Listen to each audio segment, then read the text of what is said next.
Bismillahirrahmanirrahim. Assalamualaikum warahmatullahi wabarakatuh.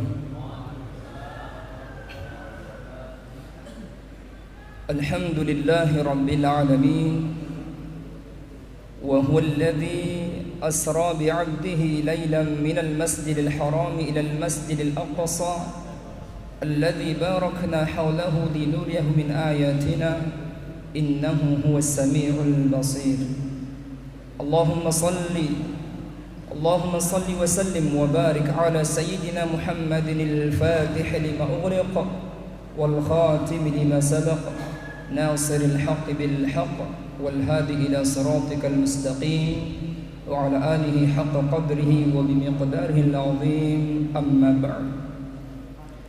Ayahanda para tuan guru, para tokoh agama, tokoh masyarakat yang muliakan dan hormati,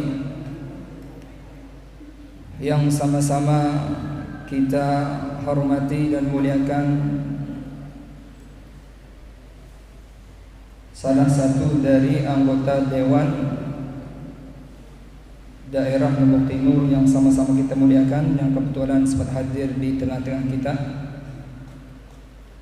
para panitia penyelenggara peringatan Isra Mi'raj yang tiang banggakan,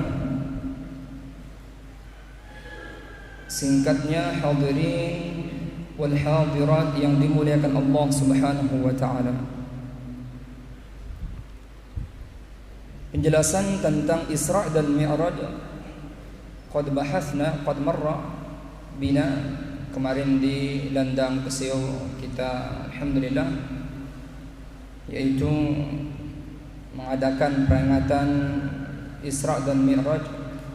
Mungkin di antara jamaah ada yang sempat mengikutinya, yang insyaallah akan kita bahas pula di tempat ini. Kemungkinan sebagian besar di antara jamaah belum sempat untuk mendengar pembahasan tentang Isra dan Mi'raj.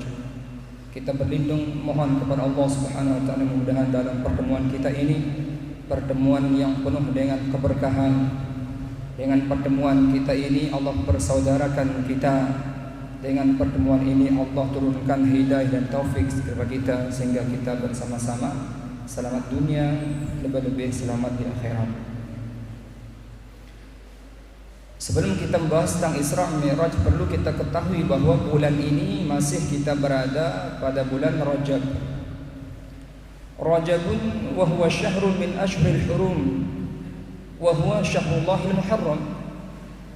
Bulan Rajab adalah bulan di antara bulan-bulan yang diharamkan, minha arba'atun hurum. Dalam Al-Qur'an surah At-Taubah menyebutkan, Nabi mentafsirkannya thalathatun mutawaliyatun wa rajabun mudhar ma baina Jumadi wa Sya'ban. Kita perhatikan jamaah, 3 yang berturut-turut, Dzulqa'dah, Dzulhijjah, Al-Muharram, kemudian 1 yang terpisah kata Nabi, bulan Rajab. Sekarang kita berada di bulan Rajab. Lalu apa pesan Allah Subhanahu wa taala kepada kita semua? Fala tadhlimu fihinna anfusakum. Jangan sekali-kali kita menodai bulan ini dengan melakukan kezaliman, melakukan kejahatan, melakukan kemaksiatan. Kata Abdullah ibn Abbas, begitu juga Imam Qatadah mentafsirkan ayat ini, semua bulan diharamkan oleh Allah melakukan kejahatan. Wabil khusus, yang tertentu, khususnya di bulan-bulan yang diharamkan, termasuk bulan Rajab. Kita berada di tengah-tengah di bulan ini, akhir bulan Rajab. Jangan sekali-kali kita melakukan kesalahan, karena dosa kesalahan yang kita lakukan di bulan ini Allah lipat gandakan dia. Ayo, karena terakhir bulan Rajab, kita jadikan akhir bulan Rajab ini bulan madrasah bagi kita. Kita menahan diri kita dari perbuatan keji dan mungkar. Kita tahan diri kita dari bisa mengendalikan hawa nafsu kita. Mudah-mudahan pada bulan-bulan selanjutnya Allah memberikan kita kemudahan dalam menjauhkan diri dari perbuatan keji dan mungkar. Kemudian sebagian ulama menetapkan bahwa di bulan Rajab itu peristiwa Isra dan Mi'rajnya baginda Rasul sallallahu alaihi wasallam.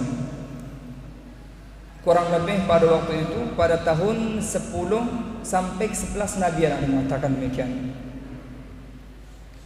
Jadi kata-kata Isra dan Mi'raj memiliki kalimat yang berbeda dan makna yang berbeda. Isra artinya perjalanan dari Masjidil Haram ke Masjidil Aqsa. Allah sebutkan dalam bidayati suratil Al-Isra, permulaan surat Al-Isra, Subhanalladzi asra bi'abdihi lailan minal masjidil haram ilal masjidil aqsa alladzi barakna hawlahu linuriyahu min ayatina innahu huwas sami'ul basir.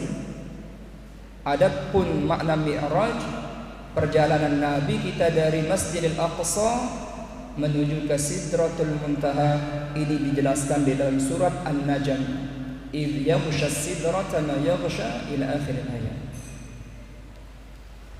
Jadi perjalanan Nabi kita dari Masjidil Haram ke Masjidil Aqsa, dalam riwayat beliau memulainya perjalanan dari rumah bibinya bernama Ummu Hani. Allah perintahkan malaikat Jibril menjemput Nabi kita. Nah, ini jadi tentang perjalanan Isra dan Mi'raj itu bukan keinginan Nabi kita, bukan kemauannya Nabi kita, melainkan kemauan siapa? Kemauan siapa? Allah Subhanahu wa taala. Kalau Allah yang mau, idza arada syai'an ay yaqula lahu kun fayakun. Sebagaimana tadi disampaikan oleh dewan kita, peristiwa Isra Mi'raj itu tidak bisa dijangkau oleh akal. Yang bisa menjangkaunya adalah keimanan. Yang bisa menjangkau tentang peristiwa adalah keimanan, tidak bisa. Karena kalau suatu yang akal ini dipaksa, ada batasannya. Kita diperintahkan mengimaninya, sehingga masalah peristiwa ini Allah yang bercerita, Nabi yang menjelaskan, kita diperintahkan mengimaninya saja. Oleh sebab itu, pertama kali dalam ayat surat Al-Isra diawali dengan Subhana. Jadi kata-kata suatu yang dita'ajjub, suatu peristiwa yang spektakuler, that's amazing, suatu yang peristiwa yang luar biasa, impossible, yang tidak mungkin terjadi, ghairu ma'qul, al-mustahil. Tapi peristiwa itu Allah ceritakan, Nabi menjelaskan. Namanya Subhana. Artinya bedanya dengan Masya Allah. Kalau Masya Allah, Masya Allah, Ustaz Awaluddin tadi kita mendengarkan beliau melantunkan ayat Al-Quran, indah apa tidak? Bagus apa tidak? Ucapan yang kita ucapkan apa? Bukan Subhanallah, bilang Masya Allah. Suatu peristiwa atau kejadian yang luar biasa, tapi masuk akal. Kenapa masuk akal? Beliau mempelajari dari makhrajnya, mengkuatkan dengan tajwidnya, mengiramakan dengan nadanya, sehingga indah, dipelajari, masuk akal. Tapi peristiwa ini suatu yang tidak masuk akal, kita ucapkan Subhanallah. Ayo, ada yang pernah melihat matahari? Matahari terbit dari timur, tenggelam ke barat. Ada yang menggerakkannya, ada yang menggunakan tali, tapi bergerak. Siapa yang menggerakkannya? Siapa yang menciptakannya? Apa yang kita ucapkan? Subhanallah, bukan Masya Allah. Karena suatu tidak mungkin, mustahil itu terjadi, tapi bergerak dia. Begitu juga peristiwa Isra dan Mi'raj, kalau kita kaji jamaah, tidak bisa diterima oleh akal. Masa perjalanan Nabi kita mulai dari Masjidil Haram ke Masjidil Aqsa, kemudian dari Masjidil Aqsa menuju ke Sidratul Muntaha, balik lagi ke dunia. Nabi bercerita tentang masalah ini ke Abu Jahal tadi malam, tidak sampai satu malam bahkan. Wajar Abu Jahal mengatakan tidak mungkin. Wajar orang-orang yang baru masuk Islam bubar oleh keimanannya.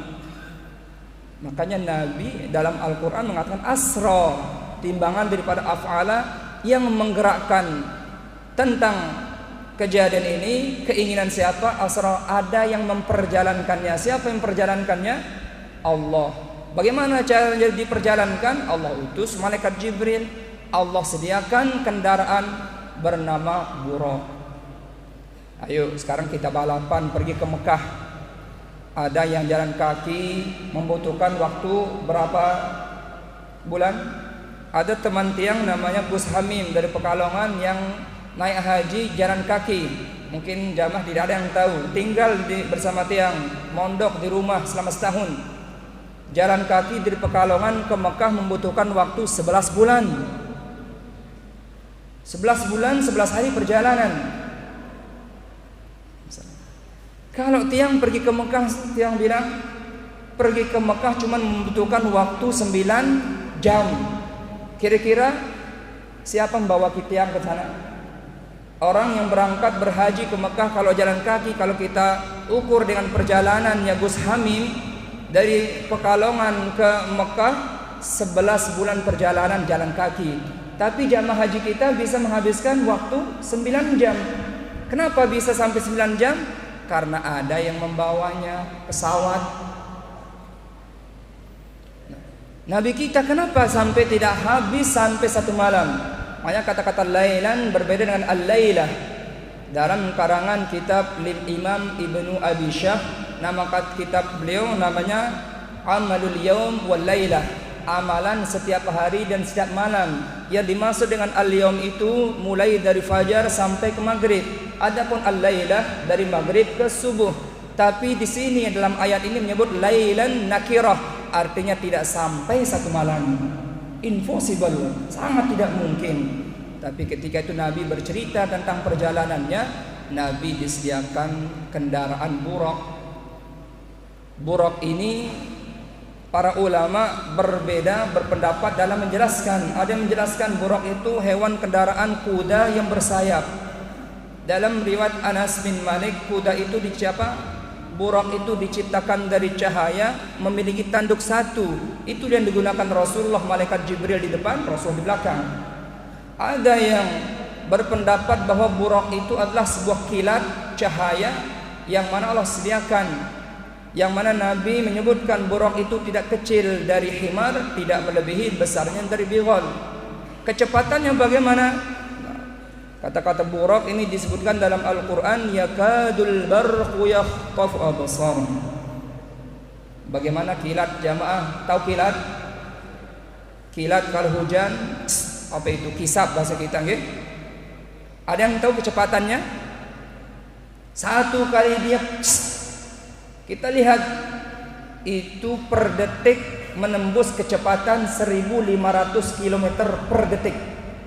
Subhanallah. Sedangkan dari Masjidil Haram ke Masjidil Aqsa kurang lebih 1223 km. Jadi kalau kita ambil dari kecepatan Buraq itu tidak sampai 1 detik Nabi kita sampai. Masuk akal sekarang? Perjalanan Nabi tidak sampai 1 malam. Kemudian dari Masjidil Aqsa menuju ke Sidratul Muntaha. Di sini juga Buraq itu ada yang mengartikan yang menjelaskan kecepatannya. Kecepatan sejauh mata memandang. Kita lihat itu di atas warnanya biru, itu langit apa tidak? Bukan langit itu jamaah, itu batas penglihatan kita. Langit itu tidak bisa dilihat, jauh, saking jauhnya 500.000 perjalanan baru nyampe.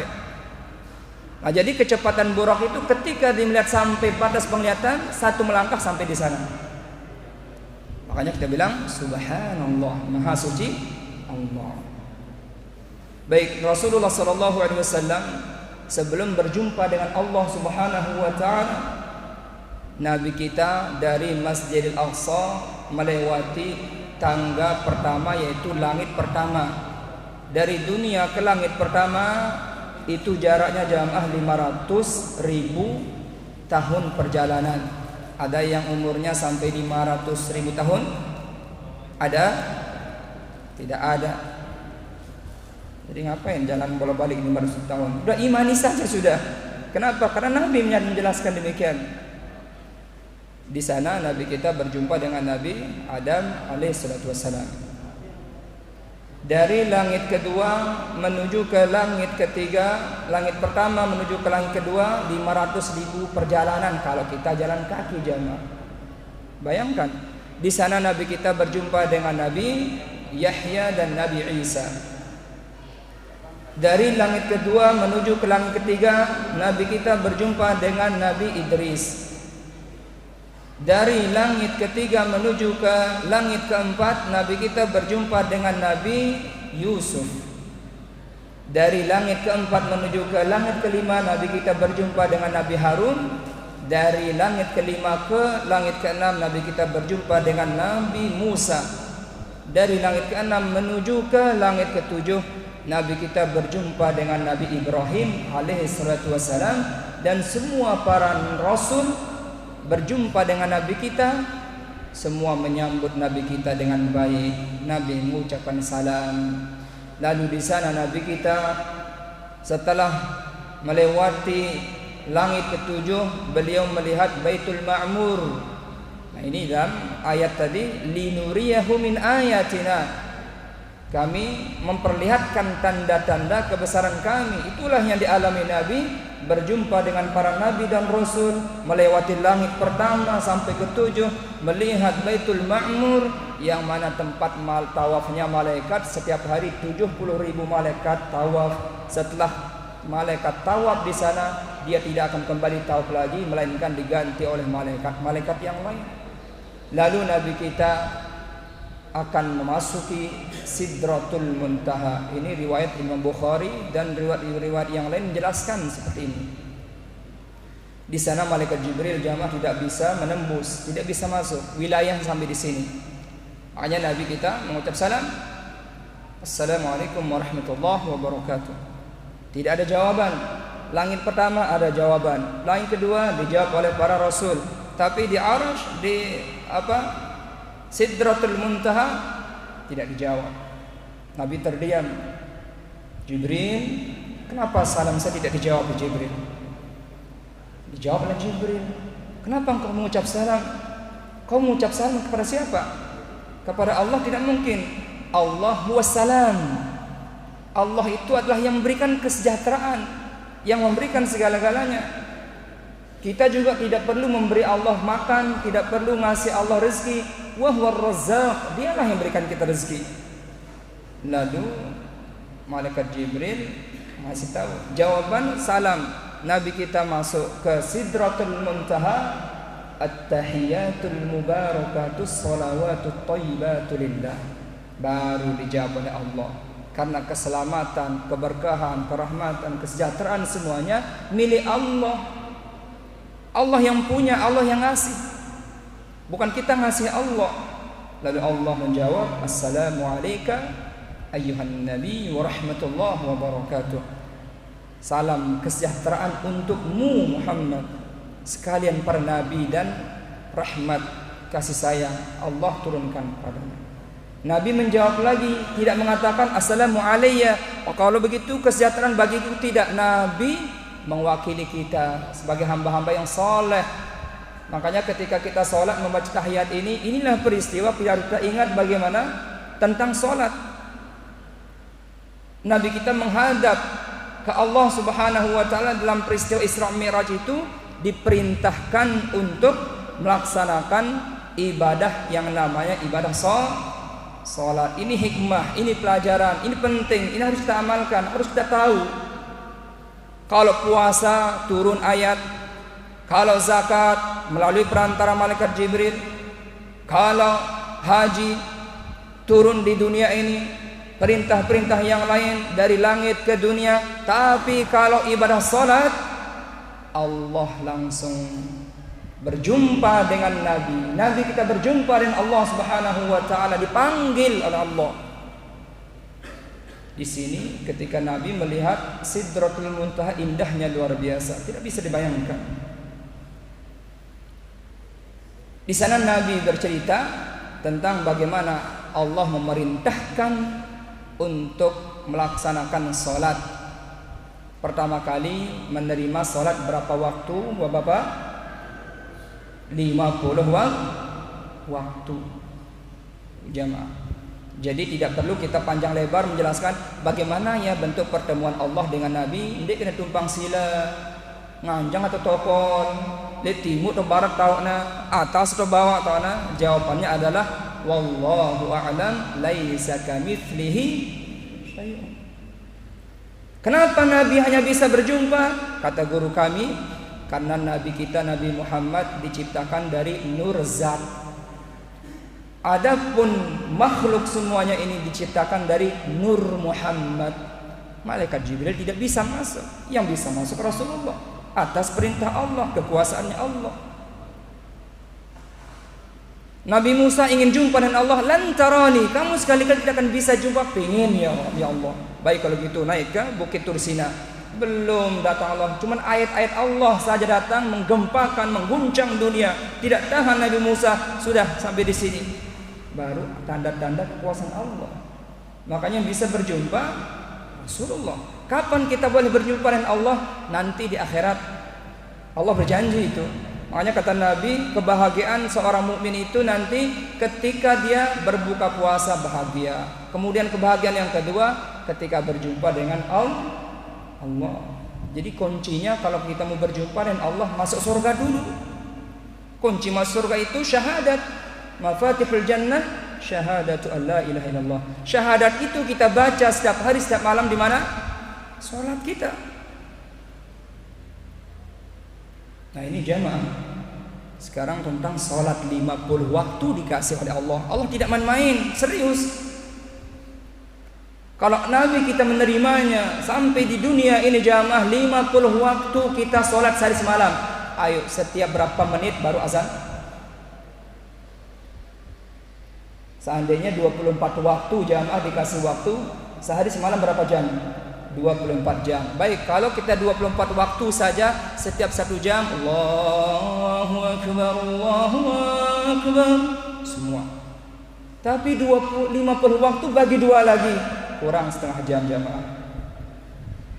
Bayangkan, itu maunya Allah, untuk kita selalu mendekatkan diri kepada Allah, untuk kita selalu ingat kepada Allah. Karena kita di dunia ini diciptakan untuk ibadah, bukan main-main, bukan sibuk dengan urusan pekerjaan, melainkan kita mengingat Allah, bukan sibuk dengan urusan-urusan yang lain. Wajar jikalau Allah memerintahkan kita 50 waktu, artinya waktu dalam hidup kita ini sehari semalam untuk Allah Subhanahu wa ta'ala. Sabbahanillahi ma fis samawati wal ard wa huwal azizul hakim. Sabbahanillahi ma fis samawati wa ma fil ardi wa huwal azizul hakim. Apa-apa yang ada di langit, apa-apa ada yang bumi, semuanya bertasbih, mensucikan Allah, memuji Allah. Binatang, ikan, pohon-pohonan semuanya bertasbih. Kita sebagai khalifah di dunia ini lebih bertasbih kalau begitu, lebih mengingat Allah. Kita sebagai khalifah yang diberikan mandat, diberikan amanah menjaga alam ini, kita jalankan fungsi kita sebagai khalifah.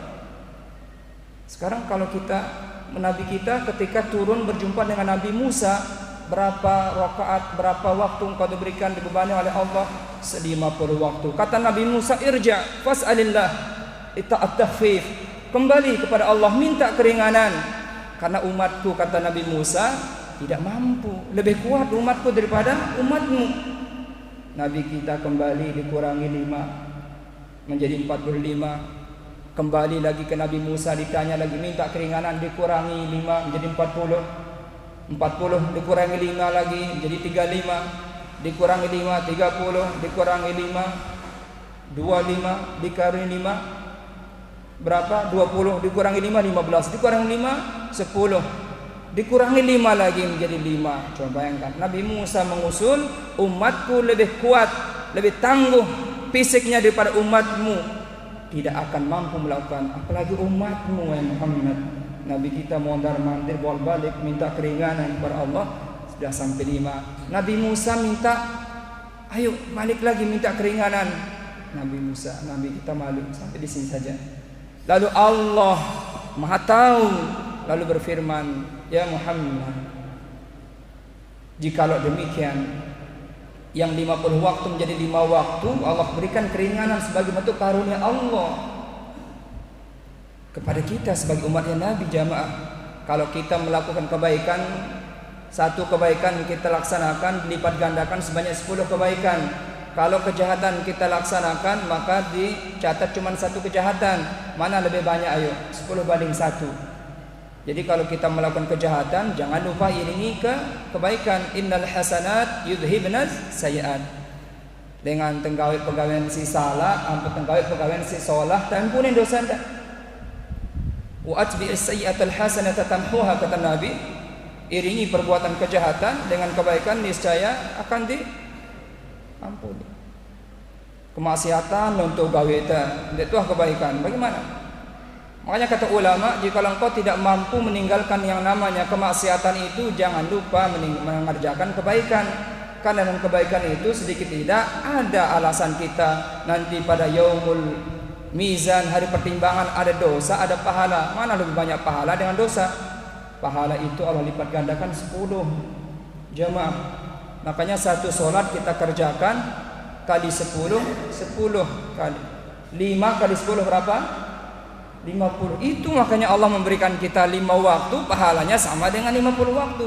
Bersyukur apa tidak? Bersyukur.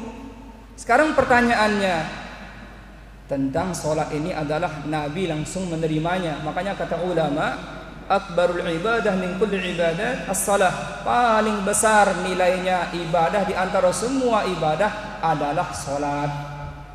Kalau kita melakukan kejahatan, solat taubat atau solat saja, Allah ampuni. Kata-kata Nabi, was-salawatul khams yamhullahu bihinnal khataya. Solat 5 waktu menghapus dosa-dosa. Hebat solat itu jamaah.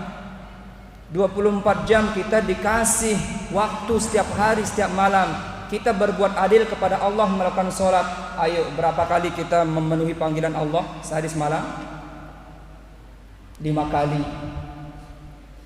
Nah, yang saya sampaikan, sering yang bertanya kepada jamaah, kepada diri sendiri, coba sembahyang zuhur biar jam ke sembahyang. Ada yang sudah sholat 1 jam kurang 30 menit, 7 menit, 5 menit. Sepakat 5 menit. Baik, kalau 5 menit zuhur 5 menit, asar 5 menit, 10 menit, tambah maghrib 5 menit, 15, tambah isya 20, tambah subuh 25, 25 menit kita mengandalkan ibadah kita kepada Allah. Kemana 23 jam setengahnya? Kemana? Lebih banyak tidur kita atau ibadah kita? Lebih banyak main-main kita apa ibadah kita? Lebih banyak kesibukan kita apa ibadah kita? Nabi Adam diturunkan dari surga, kesalahannya 1, memakan buah holdi, diturunkan dari surga. Kita tidak bisa dihitung kesalahan kita, pengen masuk surga. Tapi subhanallah jamaah, salat itu luar biasa. Walaupun sebentar kita laksanakan, mencegah dari perbuatan keji dan mungkar. Walaupun sholat itu kita laksanakan 5 menit, mendatangkan ketenangan, ketentraman, keberkahan. Dengan sholat kita lakukan akan menjadikan kita aman di alam kubur. Dengan sholat kita kerjakan akan menghantarkan kita berjumpa dengan Allah Subhanahu wa ta'ala. Makanya kita tidak dimarahi oleh Allah walaupun lebih sedikit ibadah kita. Allah memerintahkan kita, ada waktu kita berbuat adil kepada Allah, ada waktu kita berbuat adil kepada diri sendiri, berbuat adil kepada sama manusia. Biar ibadah itu bukan hanya dari sholat saja, dinilai dari yang lain. Allah tahu jamaah kita di Indonesia pasti akan bosan kalau kita sholat terus. Allah tahu kalau kita di dunia ini hanya menunggu giliran meninggal dunia. Kalau kita menunggu saja bosan kita. Makanya Allah memberikan kita kesibukan-kesibukan biar tidak bosan. Ada yang jadi pejabat, ada yang jadi pedagang, ada yang jadi petani, ada yang jadi siswa, ada yang memiliki profesi masing-masing. Itu namanya kesibukan. Tapi ingat kata Allah, jangan kesibukan-kesibukan yang saya berikan kepadamu melalaikan kau untuk mengingat kepadaku. Wala tulhikum amwalukum wa auladukum an dzikrillah. Jangan jadikan alasan harta benda kalian, jabatan kalian, pekerjaan kalian, anak-anak kalian menjadikan kalian lalai mengingat Allah. Wa may yaf'al dzalika fa ulaika humul khasirun. Barang siapa yang terjebak dalam hal demikian, rugi jamaah. Sekarang kita kembali kepada diri kita. Dunia itu adalah kebutuhan kita, bukan tujuan kita. Dunia lebih besar bahayanya daripada malaikat Harut wa Marut yang memisahkan antara istri dengan suami. Barang siapa terjebak dalam dunia, kata Imam Al-Ghazali, yang menyebabkan engkau tidak bisa melihat Allah, yang menyebabkan engkau ditutup kasyaf oleh Allah Subhanahu wa taala, ketahuilah bahwasanya sesungguhnya yang menyebabkan hal demikian karena dunia. Dunia bukan yang kita tidak buat, mengambil kebutuhan kita, bukan tujuan kita. Kalau kebutuhan kita sesuai dengan apa yang kita butuhkan, tapi kalau tujuan kita itu mengarah kepada keinginan kita namanya. Apa kata Allah berpesan? Wahai dunia, ini dalam hadis qudsi, jikalau hambaku itu menghadap kepadaku, maka engkau dunia beserta seisinya engkau ikut kepada hambaku. Kemana dia pergi kau ikut. Kata Nabi, barang siapa yang himmahnya, hatinya lebih menuju ke akhirat, dunianya ikut-ikut. Semakin dia meninggalkan dunia, semakin ikut dunianya. Tapi kalau dia tujuannya untuk dunia, akhiratnya akan tertinggal. Kata Allah Subhanahu wa taala, wahai dunia, jikalau hambaku menghadapmu, membelakangi aku, jadikan hambaku sebagai budakmu. Dikasih stempel namanya budak dunia, hamba dunia, bukan hamba Allah lagi. Bahkan kata Allah, siapapun yang mengikuti keinginanku, aku cukupkan, kata Allah. Tapi kalau kamu mengikuti keinginanmu, tidak mau mengikuti keinginanku, saya suruh kau sholat, tidak mau sholat, saya suruh kau puasa, tidak mau puasa, suruh zakat, tidak mau zakat, suruh ibadah, tidak mau ibadah, ya sudah, kerjakan keinginanmu, cari duniamu, cari kesibukanmu. Tapi ingat kata Allah, aku akan selalu memberikan kamu kesulitan, aku akan selalu memberikan kamu kesibukan. Selesai masalah ini, ada masalah lain. Belum selesai itu, ada masalah lain. Kenapa kamu tidak mau melibatkan aku dalam mengurusnya? Perlu kita sebagai renungan kita bersama. Makanya ibadah paling besar adalah jangan sekali-kali meninggalkan yang namanya sholat dalam keadaan apapun. Pak Ustaz, curhat Pak Ustaz. Ya, saya ini pemabuk Pak Ustaz. Wahai saudaraku, tetap sholat. Pak Ustaz, saya pengedar narkoba. Pak Ustaz, saudaraku tetap sholat. Pak Ustaz, saya ini banyak maksiat. Pak Ustaz, aduh, tetap sholat, sholat dan sholat. Karena Allah, inna sholata tanha anil fahsya'i wal munkar. Pak Ustaz, saya tidak mau sholat, itu perbuatan keji munkar. Pak Ustaz, saya namakan sembahyang, itu lebih perbuatan keji dan munkar lagi. Karena Allah tidak pernah merintahkan kita tidak sholat, Nabi tidak pernah merintahkan kita sholat. Lalu alasan kita tidak mau sholat apa? Oh, mungkin pandangan manusia kau itu hebat. Dalam pandangan masyarakat kau itu luar biasa. Dalam pandangan orang kau itu wibawa. Tapi dalam pandangan Allah, kamu itu dihinakan oleh Allah Subhanahu wa taala. Walaupun kau alim, banyak ilmumu, tidak sholat, selesai urusanmu. Kau kaya, tidak sholat, selesai urusanmu. Kau pejabat, tidak sholat, selesai urusanmu. Allah cabut rezeki, Allah tunda rezekimu, Allah cabut keberkahan, diberikan kegelisahan, tidak ada ketenangan. Susah jamaah. Ngombe boleh balik, mau ditenang, boleh balik. Ngombe jangan berkelur tanduk malak goreng, hati sempit, hati sedih, hati luka. Mai senangan jemaah, tidak main. Tapi kita tenang, bahagia, senang. Ayo kita makan. Atas sudah ada daun kelor, diam main doang. Toh kalau berubah, diam main doang. Tapi duduk di hotel, restoran, ada ketenangan. Makanya rezeki yang paling besar itu jamaah ketenangan. Bagaimana cara meraih ketenangan itu? Ala bi dzikrillah tatma'innul qulub. Bukankah dengan berzikir itu menenteramkan jiwa hati kita? Aqimis shalah, dirikanlah salat. Inna salata tanha 'anil fahsya'i wal munkar. Karena dengan mendirikan salat itu mencegah dari perbuatan keji dan munkar. Ini penawarnya. Wala dzikrullahi akbar. Zikir yang paling besar adalah ditafsirkan oleh ulama, itulah dia as-salat. Karena sembahyang ini nanti di akhirat jamaah, sebelum amalan-amalan kita yang lain akan ditanya salat kita dulu. Inna awwala la yuhasabu bihil 'abd yaumal qiyamah min amalihi salatuhu. Pertama kali akan ditanya nanti di akhirat sebelum amalan-amalan yang lain, salat kita. Wa in salahat faqad aflaha wa anjaha. Jikalau salat kita diterima, bahagia kita, senang kita. Wa in fasadat faqad khaba khasira. Salat kita ditolak, tidak diterima, maka akan rugi, menyesal, sedih. Ya enggak apa-apa Pak Ustaz, saya rugi di dunia, besok mungkin saya tidak rugi.